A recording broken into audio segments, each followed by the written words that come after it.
The poles are shifting, but not in the way that you think. Not from south to north and north to south, but from north to south.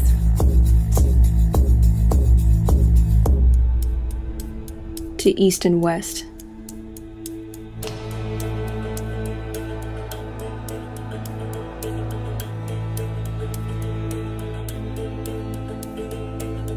They can't even hide it anymore.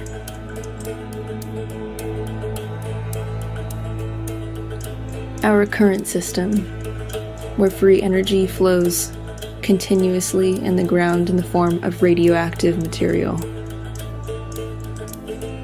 These current poles allow us to harvest energy in these radioactive rocks, which we have to have a license to possess now.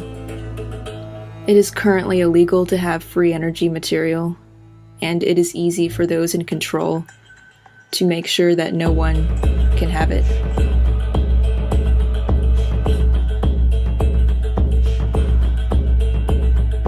The system we just came from in the previous age, and the system that we are about to move into, the age of air, where free energy is harvested freely in the air.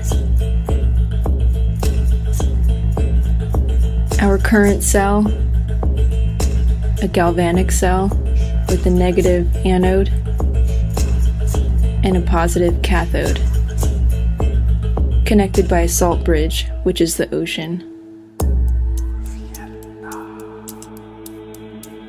When you flip the poles of a galvanic cell, it becomes an electrolytic cell.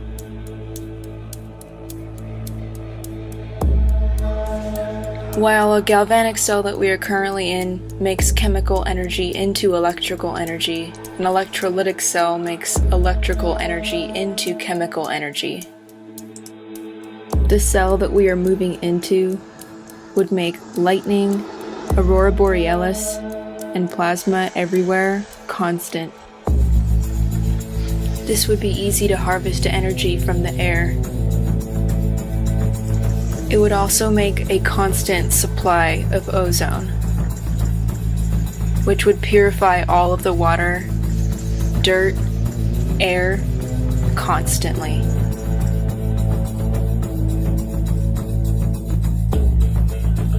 More oxygen would enable us to be physically larger. At a higher atmospheric pressure, it would allow us to run long distances and not have to take breaks. It would allow us to heal our wounds at an impressive rate, and it would allow us to not be affected by venomous bites. What I have found is that ozone at our current atmospheric pressure is very selective with what it allows to live and what it forces to die. A steady production of ozone worldwide would mean that there would be a constant warm temperature kept everywhere and nowhere would be left cold. This puts a whole new meaning to why old buildings and old mansions have no heating systems and have big drafty windows and doors. That would make absolutely no sense if they were built today in our current fluctuating, constantly changing climate. Whether you believe that this world is coming within our lifetime, or whether it's beyond, it is coming. The age of air will allow us to harvest energy freely without having to rely on big companies to do it for us. We won't have to worry about viruses and getting sick from the water, polluted food, or the air. Can you even imagine a time where you won't have to worry about the incoming winter? Not having to worry about every year when it gets to that time where you can't even leave your home because it's too cold? Have you wondered how the natives survived? Maybe they were in a different time. Maybe they were in a time where they didn't have to worry about the water being contaminated, the air being dirty, or food being polluted. Maybe they could run for miles and not have to take a breath. Maybe they were physically bigger and were able to take on bigger game.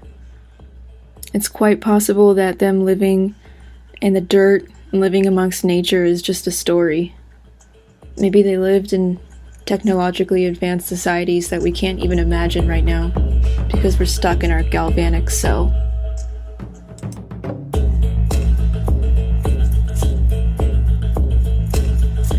The North Pole has always had an ozone hole right in the center. Recently, it spontaneously closed up for no reason. Now, they're saying that an ozone hole is opening up over Africa. Is it just a coincidence that the pole happens to be shifting east? Is it one big coincidence that ozone reached astronomically record levels last year alone?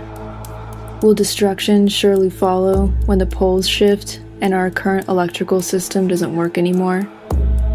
When there's spontaneously, all of a sudden, more electricity in the air? Things won't work the same way that they used to. And things that used to work are going to come alive again.